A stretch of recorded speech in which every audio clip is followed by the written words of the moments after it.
Sementara itu, Badan Narkotika Nasional Provinsi Bali mengamankan 4 pengedar narkoba jaringan Banyuatis Buleleng. Dari tangan para tersangka disita 2 paket sabu-sabu senilai 38 juta rupiah. Sangka KWT usia 47 tahun diamankan di Banyuatis Buleleng. KS usia 26 tahun dan KA usia 33 tahun diamankan di kota Singaraja Buleleng, sementara ALT usia 36 tahun dibekuk di Panjer, Denpasar. Terungkap para tersangka mendapat pasokan narkoba dari luar Bali. Dari tangan para tersangka ini, petugas menyita 27 paket narkoba jenis sabu, uang tunai 38 juta rupiah lebih, alat timbang, buku catatan penjualan, dan alat hisap sabu. Penyelidikan diawali dari kawasan pedesaan di Banyuatis Buleleng dan mengarah ke perkotaan. Jaringan narkoba ini cenderung menyasar warga di pedesaan.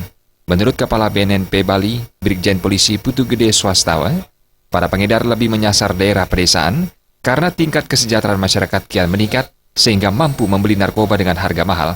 Perkembangan sekarang, dia mengarah ke wilayah-wilayah pedesaan, karena juga orang-orang pedesaan sekarang perkembangannya kan juga maju, dalam artian untuk dari segi keuangan di pedesaan dia bekerja di perkotaan, kembali lagi ke desa di saat-saat waktu hari libur.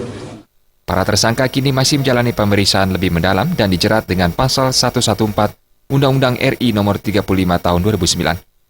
Rai Swanta